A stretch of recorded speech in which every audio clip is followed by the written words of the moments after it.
अब कुछ दिन फिर बीते महाराज। भगवान ऐसी छोटी मोटी लीलाएं करते रहते।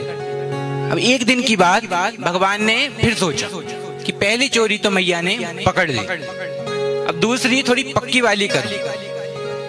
फिर दोपहर का समय, भगवान फिर पहुंच गए माखन के कमरे में। सोचा इस बार तो खाकर ही रहूंगा चाहे कुछ हो जाए। मटकी को पास खींचा, हाथ डाला और माखन निकाला और इस बार भोग लगा लिया। बोलिए माखन चोर भगवान की। माखन खाया तो आनंद आ गया, अब कलेजे में ठंडक रह गई। मैया फिर पीछे से आवाज दे देती, कन्हैया, ओ कन्हैया। भगवान फिर डर जाते हैं।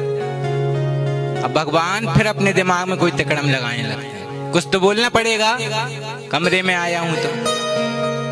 मैया पीछे से आती हैं, बोले लाला यहाँ क्या कर रहा है? क्योंकि मैया नित्य अपने हाथ से निकालकर माखन दिया करती थी, तो इसे चुराने की क्या आवश्यकता है? छोटे बच्चे जब कीड़ा करते हैं तो माँ बाप को सब पता होता है कि ये क्या कर रहे हैं, लेकिन छोटे बच्चों को लगता है कि हमारी कीड़ा है। मैया कहती है तू यहाँ क्या कर रहा है? तो कन्हैया कहते हैं कि मैया मैं एक बहुत बड़ी समस्या के समाधान में लगा हूँ। मैया कहती है हे राम, तूने 100 छोरो, अरे समस्या तो बड़े बूढ़न को होवे, तो तूने 100 है तो काहे की समस्या?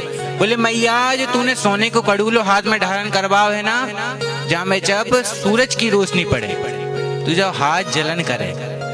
और किसी अच्छे संत ने कहा है कि माखन की तासीर ठंडी होती है। अब सोचिए छोटा सा बालक कितनी बातें बना रहा है कि माखन की तासीर ठंडी होती है, तो मैं जा खातिर माखन के कमरे में आऊं। अब माखन भगवान ने जब खाया तो उनके मुख पर भी लगा था। माखन जब भगवान ने खाया तो उनके मुख पर भी लग गया। तो मैया कहती हैं कि ये हाथ पे जलन पड़ रही थी, मुख पे माखन कैसे आया? तो भगवान बताते हैं कि मैया शरीर तो एक ही है। अब जा, मैंने जब माखन के मटके में हाथ डाला तो झांक की जलन तो ठंडी है गई, लेकिन वह चढ़ते चढ़ते चढ़ते मुखड़े तक आ गई। तो मैंने कही मुखड़े पे भी लगा लूं।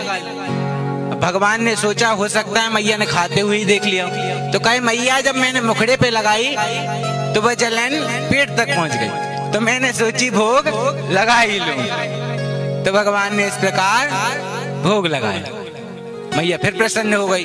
फिर ब्रज में बात फैलने लगी कि लाला ने आज